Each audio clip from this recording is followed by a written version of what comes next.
Hope you're enjoying all of our podcast episodes so far. If you want to connect with the thousands of other listeners, then join our private Facebook group. Just search for Millionaire Interviews Podcast and it'll be the first one that shows up. Thanks again for listening.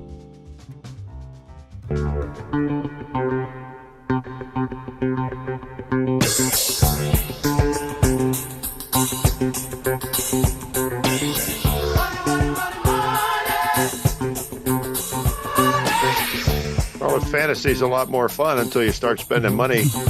They need to piss off as few people as possible in the process. But the people who spin the fantasies make more money than I do. What I just depicted was not blowing sunshine up your skirt.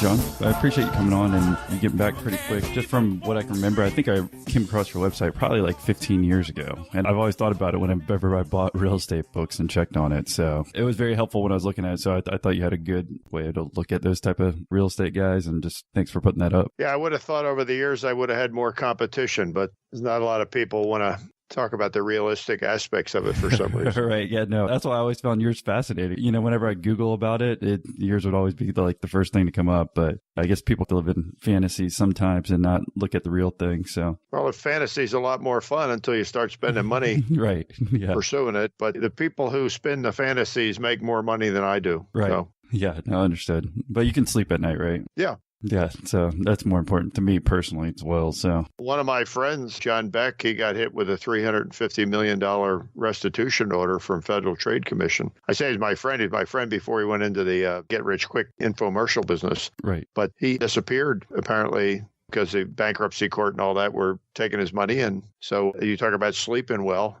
I guess maybe he's sleeping well now, but it may be in Bora Bora or somewhere. Right. So, yeah, what's the point of that if you have all the money and you can't go do what you want? So maybe he can do what he wants, some South Pacific island, but I don't think he can get involved with the United States or Europe or places like that. Well, like I said, I appreciate you coming on. And I didn't know if you had any questions. I mean, I can give you a quick rundown as far as kind of what the idea is. The main audience is basically 22 to 35-ish who are starting their own companies or have already started it. We're just trying to give them the stories of successful people, what they've done, and what I guess you could pass on to them as far as your learning experience. Well, it's a smart thing for them to want to hear that, although I generally have the impression that people that age don't think they can learn much from people my age. They're dead wrong. And of course, there are some who don't think that way. But I'm glad to talk to the ones who do realize that they can learn a lot from those of us who've done for 50 years what they're considering doing. Well, I kind of see that perception as far as like, I guess with the technology, they think they can Google everything, but I think it's coming around, at least at this point in time. Once you start doing stuff in business or like stuff that you can't find out through the internet, that's when you realize like how someone's 5-10 years older than you who just their experiences in general, how much that is helpful because you can't just Google everything and to get you through it, right? Well, there's a thing called fear of the record. When people write stuff down, they tend to become less forthcoming. Mm-hmm. I don't have that problem, but most people do. So in my book on how to write your own books, I said that if I and some similarly knowledgeable person had a conversation about our area of expertise, we would sound similar. But if you told us both to go write what we just talked about, what I would write would be a transcript of what we just said. The other guy, you wouldn't recognize it because he'd be afraid to say in writing all the things that he said in a private conversation. So he'd take out all the good stuff for fear somebody might not like it. There's sort of three aspects to getting for a person in their 20s or 30s getting advice from a guy my age. One is you got to watch out for personal taste. Some of what I think is correct is just my personal taste, and that would be true of anybody you talk to. Another thing is people my age are sometimes out of date. However, most of life doesn't fall into those two categories. So the problem is thinking that because of those two categories that we don't know anything. That's quite incorrect. Could you give us like an example? Well, I was just talking yesterday. My wife and I still use checks. Our kids pay their bills with electronically. I think that paying them electronically has probably been proven now, tested adequately that the bugs were worked out because we tried it years ago and I didn't like how it was working. I think it's probably better now, but we just haven't gotten around to doing it. So that's out of date thing. So I might not be the big expert to go to on how you pay your bills by electronically. However, the basic aspects of real estate investment, all that, they stay the same over the decades. Right. And I guess kind of leading into that, how about we talk about your story and kind of where you're at today, and then we'll go ahead and talk about when you went to school, when you graduated, and kind of how you got into what you do. Well, I got rid of all my properties in the 90s. I was owning properties and writing about them. And increasingly, the writing took more time and the owning was becoming beyond the point of diminishing returns as far as learning from it. And then the properties were in the Texas when they had the savings and loan debacle. So I fully participated in those losses. And by the way, you have a lot of real estate gurus say they never lost money in real estate. Well, they apparently haven't been doing it very long. And saying you haven't lost money is like saying you took half the course and not the other half on how to be a real estate investor. You got to be around long enough to lose money to fully understand how this works. And now I just bought a rental property last Friday, actually, but my son is the tenant, my youngest son. So that won't be the full-born landlord business, hopefully. But in many respects, it's a rental property. We are tenant and common owners with him. And in effect, he pays rent. Technically, we're just going to have him pay the carrying costs. But to the extent that we own part of what he's paying the carrying costs on, that's technically rent. So I don't like having tenants and resident managers. No matter how careful you are screening them, you get troubles as a result of the occasional bad one. Like if you buy an apartment building, even if you're a great tenant screener, you're going to get 30, 40 tenants coming with the building whom you did not screen. One of them sued me once for, a year and a half or something. So at this point in my life, I don't need that stuff. I'm thinking about putting some money into a real estate investment trust, which is that you own the properties, but you're not going to be named as a defendant in the lawsuits. And you can own properties all over the country for even if you're only investing $100 or something, because you can buy into a REIT fund. So that's the kind of stuff I'm doing now with the properties. We have 3 sons, and we offered all 3 of them this tenant common deal, but only one of them took us up on it. But as far as where I started, I went to West Point for college. And while I was there, I went on an internship for 30 days out in the real Army, the 101st Airborne Division, Fort Campbell, Kentucky. And I was appalled by that 30 days, and I decided I don't want to do this. Mm-hmm. So I figured what I do instead would kind of come to me. The clouds would part, and a ray of sun would shine down, and a deep voice would tell me to be an orthodontist or something. But that didn't happen. So I got to my senior year of college, the beginning of senior year, 1967. I decided I better force a choice of what I'm going to do instead of the Army in order to get to work on it. And I had a 5-year obligation after graduation to stay in the Army. So Army regulations did not allow you to have your own business, which is the way you get rich at a young age. Not guaranteed, but it allows you the possibility. So I was not allowed to have my own business. I was allowed to invest in stocks, and I was allowed to invest in real estate. Actually, real estate investing is your own business, but the people in the Army were not knowledgeable enough to realize that. So I was essentially forced into real estate by the Army regulation that says you cannot have your own business, but you can own rental property. So I started reading about it in college, and then I read about it for another 9 months. After I graduated from West Point, I went through a series of Army schools, Ranger School, Jump School, Signal Officer School, Radio Officer School, Satellite Officer School. And that took about a year. During the radio officer school, on April 15th, 1969, I graduated from college in 68. April 15th, 1969, I bought my first duplex and eventually got up to where I own 53 units, I think. Mm-hmm. 25 in one building and 33 in the other. So that's 58.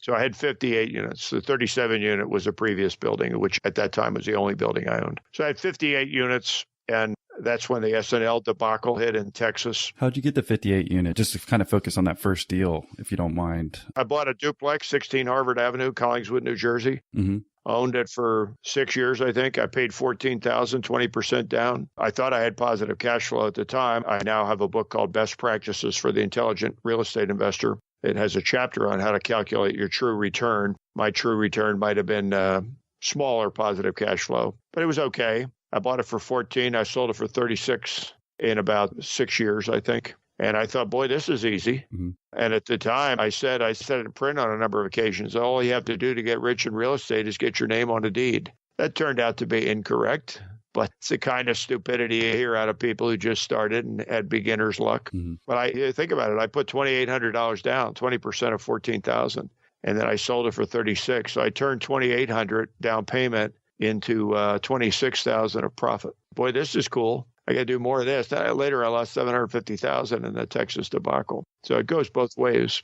So what was the time period that we're talking about from that when you bought the first one to? Bought the first property April 69, and I didn't buy any more until I got out of the Army in 72. And then I started buying property as fast as I could buy it. I bought a triplex in 72. I bought a duplex in 73. My girlfriend, who now my wife, following my example, she bought a duplex in 72. I bought a 12 unit in 75. I bought a single family house with my girlfriend, now my wife, in 74. And they were all in southern New Jersey, suburbs of Philadelphia. And were you just taking the cash flow from before and using that to buy these other properties? It was a combination of appreciation, mostly savings from my work. I was an Army officer for 4 years. Okay, so you're still in the Army while you're doing that for... No, I bought one while I was in the Army. Then when I got out, I immediately started buying the others. But the duplex, I think it's 426 Euclid Avenue in Haddonfield, New Jersey. That was VA, no money down. So you ask where I get the money to buy that. I didn't need any money to buy that. Okay, gotcha. That makes sense. And then I think my triplex, I bought with 10% down, private mortgage insurance. So anyway, I had savings from being in the Army where I made pretty good salary. When I got out, I became a real estate agent where I made less initially because it takes a while to build that up. That was full commission. Plus, my first 6 months, I sold condos. I sold 18 of them. I was their star salesman. But then the appraiser said they weren't worth what I sold them for. So they had to convert the condo into an apartment building, and I got zero for 6 months, 7-day-a-week work. Mm-hmm. What the people in the Army call the cold, cruel world. That doesn't happen to you in the Army, but it does happen to you in civilian life. But you also can get rich in civilian life. You can't in the Army, really. So you're a sales agent for, I guess, up to that time, and then... 2 years. Okay. I had a plan. I wanted to be a salesman for 2 years, a property manager for 2 years, working for other people, and a mortgage lender for 2 years. And I thought that 6-year program would be good for making me a real estate investor. And it was a pretty good idea. I did the first half of it. I did 2 years as a real estate agent, and then I got a property manager job. But during my first year of the property manager job, I applied to Harvard Business School and I got accepted. So I truncated my 6-year program in the middle, 2 years being an agent, 1 year being a property manager. And then I went to Harvard Business School. And by that time I was married. My wife was an FDIC bank examiner then. She also entered Harvard Business School in the class behind me after watching all the fun I was having the first year. When she graduated, she became a banker. So I figured, look, I managed my own properties for 20 years. I managed somebody else's properties for 1 year. I was an agent for 2 years. I'm married to a banker. I don't think I need to do the other 3 years of this 6-year program. And I got a Harvard MBA. So that was a very rock solid education. I didn't think I needed much more of this working for other people to learn the real estate business. And in retrospect, that was correct. So when you're getting out of Harvard, I mean, you still have those properties, correct? Yes. And all of them except the first one, which I had sold for $36,000 after 6 years, which would have been 75. So I entered Harvard Business School in 75. Actually, after I entered Harvard Business School, I bought the 12 unit. I took a day off from school to go down to Mount Holly, New Jersey to buy that building. I bought that for 102 and sold it for 132 2 years later. Should we fast forward kind of? So after you get out of the Harvard MBA, do you get another job, or are you just still managing your properties and have enough cash flow from that? When I graduated from Harvard, it's a 2-year program. My wife was finishing her first year. So we decided we wanted to live in Northern California. So I would only talk to recruiters from Northern California, and I got recruited by Crocker Bank, and that's where I worked after graduation. I needed to work for somebody else in order to get our stuff moved from New Jersey to California, and in order to pay the bills with my wife at Harvard, which is a big negative cash flow while you're there. You know, she worked during my first year.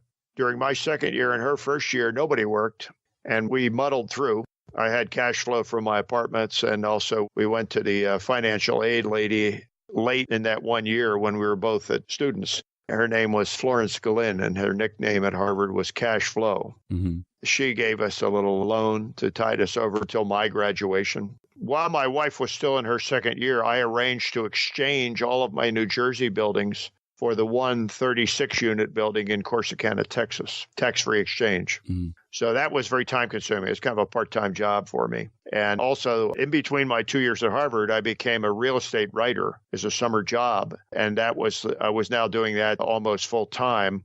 I would go back and forth from Boston to South Jersey to deal with the properties, but I would write. I had a portable electric typewriter, and I would write articles during that time. So I was earning a living as a writer about real estate investment. I had cash flow from the properties, some of which I had owned for some years at that point. I had the loan that I got from a bank. During my first year after Harvard, I borrowed a loan from a bank to get us through the next couple of months before my wife graduated. So in my succeeding book, I said that in my life, after the first year, I generally had more than one source of income. I have like 4, 5, 6 part-time jobs. And I listed them. I listed what my 4 or 5 part-time jobs were like every 5 years since I graduated from college. And I said, it's a kind of a good way to live. It sounds a little goofy, like you're a full-time temp, but it's a little diversification when you think about it. Yeah. Okay. And then my wife graduated 78 June out of Harvard, and she got recruited to Bank of America in the Bay Area, and that moved the rest of our stuff out here. And by then, the property in Corsicana, a 36 unit that I turned into a 37 unit, that was cash flowing $35,000 a year, 36,000, I think. So that was this. You keep asking me about cash flow. That would have been when I first had the significant positive cash flow. I want to tell you about Scott's Cheap Flights. It's a great new service that alerts subscribers when really cheap international flights pop up. A few recent examples: $392 round trip to Japan, $335 round trip to Ireland, and $294 round trip to Brazil. In episode 9 of Millionaire Interviews, Scott told me that in just 2 years, subscribers have saved an estimated $25 million off regular flight prices. And best of all, it's free to sign up. So go to scottscheapflights.com, sign up, and you'll never have to pay full price for flights again.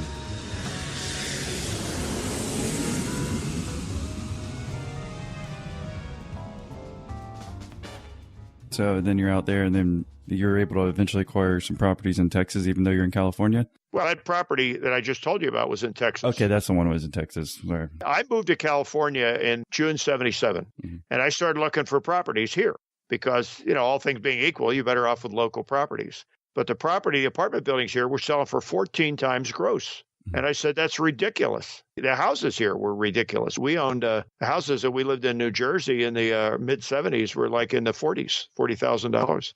And out here, we started to look at houses, and they're showing us 80. And it was the same house that we get in New Jersey for 40. So we insisted on looking at a $40,000 house, and the realtor said, well, here's where they are. I'm not going there with you. Right. And we were pushing the lock buttons down in the car. So they had the same sticker shock on apartment buildings. But not only in relation to how high the prices were, but in relation to how high the price of the building was in relation to the rents of the building, which is a whole different thing than just having high prices. And at the time, I rented an office on Fisherman's Wharf in San Francisco. We lived on the cable car line up the hill from Fisherman's Wharf, and I rented an office at Fisherman's Wharf. And I would have lunch with the landlord. He was a real estate investor from time to time. And I was complaining about the 14 times gross to buy apartment buildings in California in the San Francisco area. If you went a little farther out to like Sacramento or what they call the Central Valley, they were a little bit cheaper. It was like 10 times gross. So I said I was thinking of going to Denver to look for properties because these prices were just absurd. And he said, well, if you're going to go that far, why don't you go to where the cheap properties really are, which is Texas? So I looked into it, and he was correct. So I flew to Dallas and looked for properties there, and I bought the Greenbrier Apartments in Corsicana, Texas. The gross income was $100,000 a year, 36 units, and price was $400,000, 4 times gross. Mm-hmm. So by that time, I was not a stupid young investor. A lot of people say you got to invest where you live. Well, if where you live is 14 times gross and Texas is 4 times gross, you got to be out of your mind to stay in California. Now, I lost a lot of money going to Texas, and I would have made more if I'd stayed in California, but I would have had to buy a much smaller building, and that's 2020 hindsight. So I acquired the building in Corsicana, Texas, 36-unit apartment complex, a great big square donut with a swimming pool in the middle, and nice neighborhood. On that closing day, my wife was in Texas handling the acquisition of the apartment building. And I was in New Jersey, and I had to go to 5 or 6 different closings at different title companies where I was getting rid of the triplex and the 12-plex and the single-family house and a duplex in Haddon Heights and all that stuff, but because it was a big 1031 exchange. Right. So then once I was in Dallas-Fort Worth, the equity, the $400,000 apartment building grew in value to where the realtor said it was worth $720, but I had to take back a mortgage. and I never take back mortgages. So I said, well, what would it sell for if I don't take back a mortgage? And they said, oh, you'd have to go down to 600 or something. So I ended up selling it for 660, all cash to me. It was an interesting thing. My building in Corsicana, the managers there had been there forever since it was built. And they said, the guy that built this built another one just like it in Paris, Texas. And I said, oh, yeah? And I listed it with Marcus and Millichap. They didn't even show it a single time. So when the listing expired, I sent a letter to the owners of the Paris, Texas property saying, hey, I got a building I'm trying to sell. You already know the building well because you own a building built to the same plans, your Paris, Texas building. Mine's in Corsicana. Here's what I want for it. Why don't you come take a look? And it was a low price because I knew I wasn't going to take back a mortgage. So they bought it. And by the way, they got foreclosed or they had to renegotiate the loan or something because of the savings loan debacle, which happened after that. I bought that building in 78. And the Corsicana building, and then I deeded it in another exchange for 2 other buildings in Dallas-Fort Worth in 83. Right. Can you tell us when the savings and tax loan situation happened and how you ended up getting rid of those properties? The savings loan debacle started about a year after I acquired the 2 new buildings, what I called the Cottonwood Apartments in DeSoto, Texas. That was 25 units that I bought for $600,000.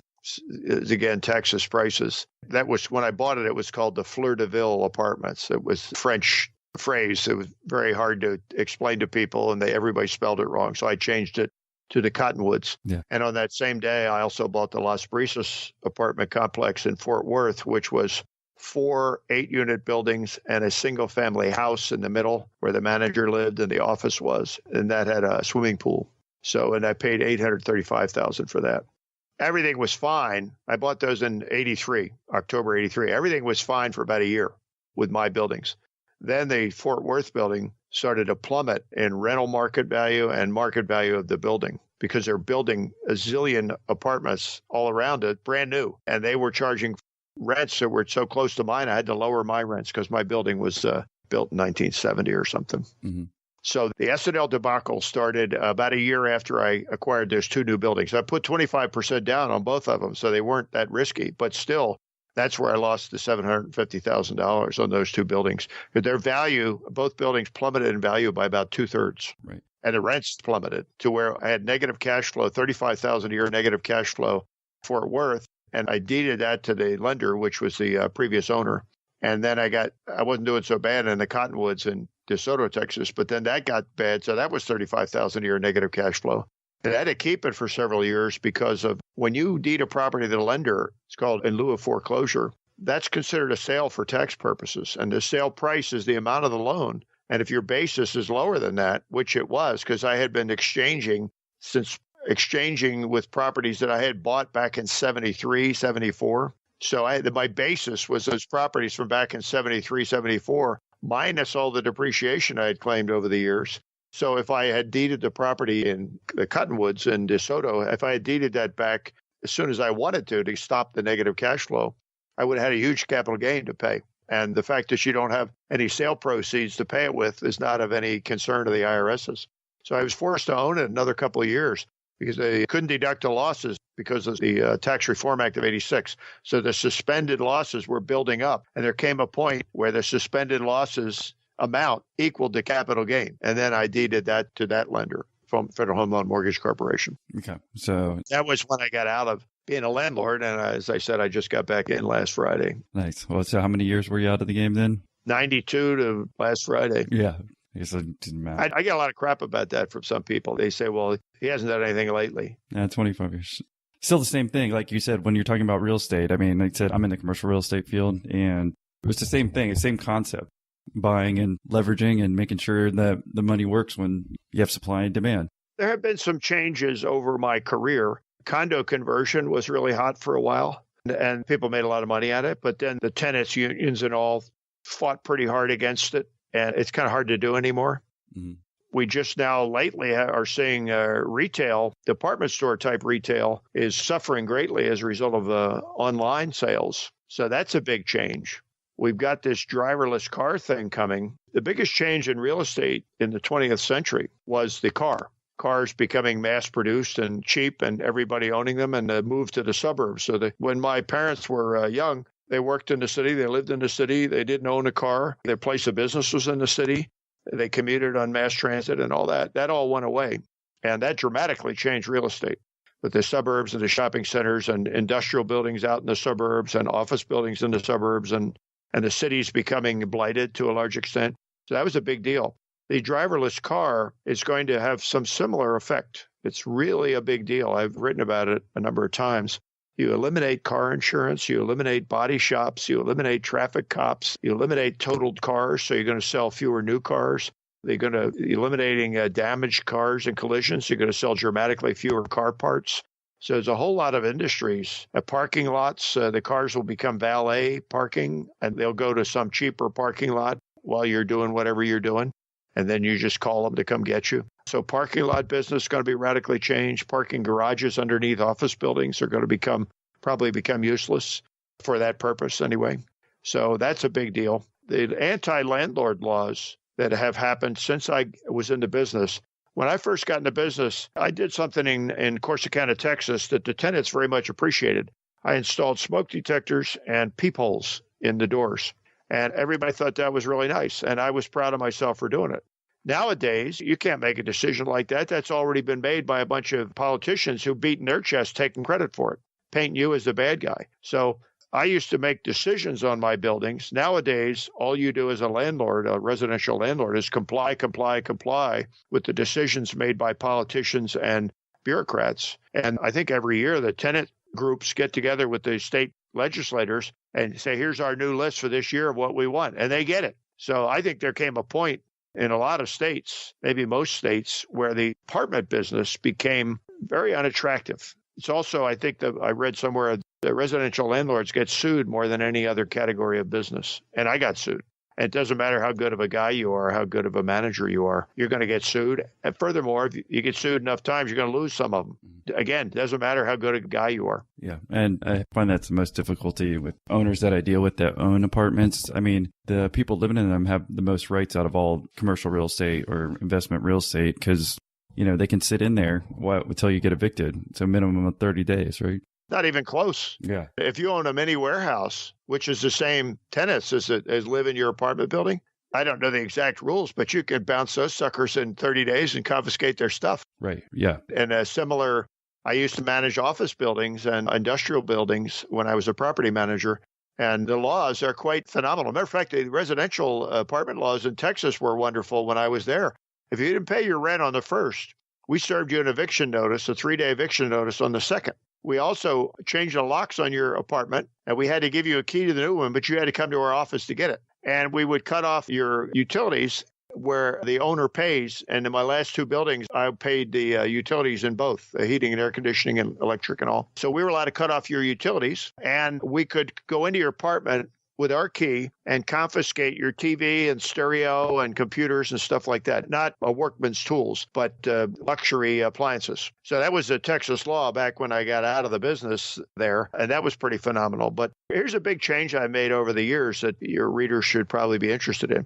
Actually, I started with duplex. My first one was a duplex. My second one was a triplex. Then I bought another duplex. My girlfriend bought a duplex. And then we bought a single family house. But I felt like I was small time buying duplexes and triplexes. I wanted to be a big shot, commercial, right. Own apartment complexes. So I bought the 12 unit, which was actually, I think 2 houses had been converted. They added onto the back of it.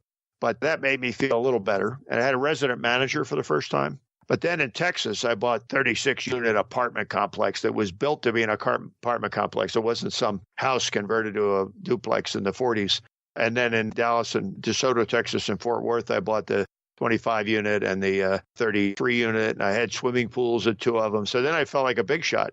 However, these anti-landlord laws I'm talking about, they're mainly aimed at apartment owners, not at duplex owners and single-family rental house owners. Because if politicians want to pass a law, they need to piss off as few people as possible in the process. So the political economics of going after landlords of big apartment buildings are very attractive. But the political economics of going after owners of single-family rental houses and duplexes are not attractive because there's for every duplex tenant, there's a half a landlord. Whereas for every 36 units, there's only 1/36 of a landlord. So most of the adverse laws, or maybe not most, a large percentage of the adverse laws against landlords do not apply to single-family rental house owners or to duplex owners and triplex owners and so forth. So, and I have written and spoken in recent years about the tremendous benefits of single family compared to apartment buildings or commercial buildings. You got protection against creditors, like in Texas and Florida and several other states. You can go bankrupt and keep all your equity in your house. And the limit is like 1 acre for an urban area house and like 350 acres for a rural area house. John Connolly went bankrupt, the governor of Texas, and he got to keep 350-acre ranch with a mansion on it. So that's pretty cool. And in most states, you get some kind of a creditor protection deal. Here in California, if you buy a house with an owner-occupied house with a conventional purchase money mortgage, there's an anti-deficiency judgment statute, which basically makes the mortgage non-recourse. So you can lose your equity, but they can't come after other assets or income. Oh. And then you've got tax laws, federal income tax laws that are favorable to houses more so than apartments. The rent control laws usually exempt to houses and duplexes and so forth. And there's pension laws. There's all kinds of laws that are very favorable, and the finance infinitely more favorable. You buy some kind of an income property now, you're lucky to get a 5 or 7 year loan. With single family and duplexes and so forth, you can get 30-year fixed rate, no prepayment penalty. So the benefits of single family, legal benefits, financing benefits, knowledge of the building.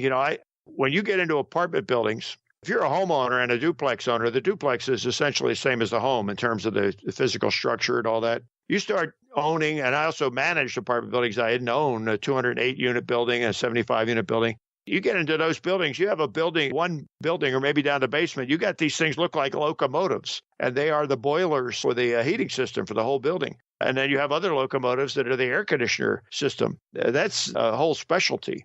And then you get a lot of flat roofs when you start getting into bigger buildings, and that's a very tricky business. So the commercial business that I wanted to get in so I could be a big shot is very unfavored under most laws and all kinds of laws, not just tax laws. The single family and the duplexes are easy to finance, very liquid, easy to sell, easy to refinance. The economics are not as attractive in terms of the price in relation to the rent. But you got to be a little nutty to be switching into the apartment business nowadays, where you have all these onerous laws and lawsuits and so forth. Yeah. So if you could do it all over again, looking back, I did an article recently about, suppose I just kept the buildings that I bought in New Jersey. Right. And I looked up, you can look up on Zillow and all that, what they're worth now. One of them doesn't exist anymore, the 12-unit, but you could get a feel for what it would be worth if it was still there.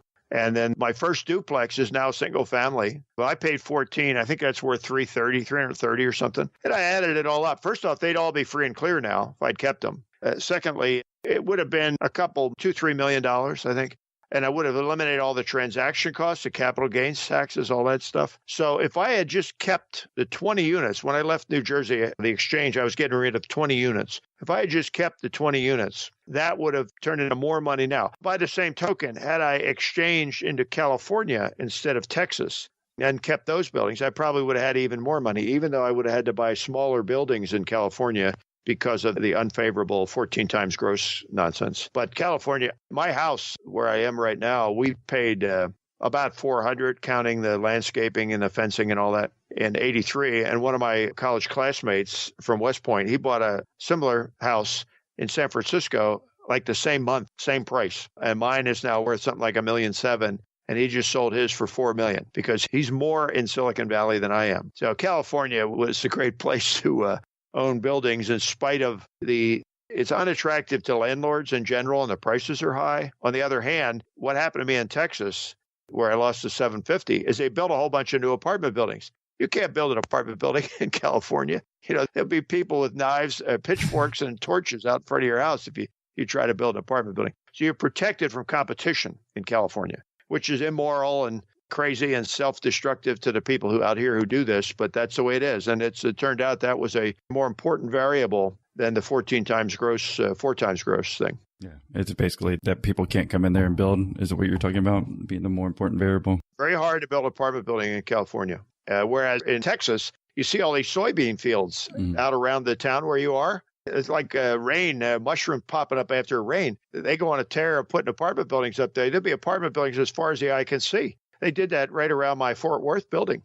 This it was the south side of the freeway that goes between Fort Worth and Dallas. On the north side, these buildings popped up as if it was World War II and it was a new Army base or something. And they're offering the tenants the opportunity to pick the carpet color, pick the drapes color, all that kind of stuff, and charging $40 more a month than I'm charging for a 1970 building with a coin-operated laundry. They've got washer dryers in each unit.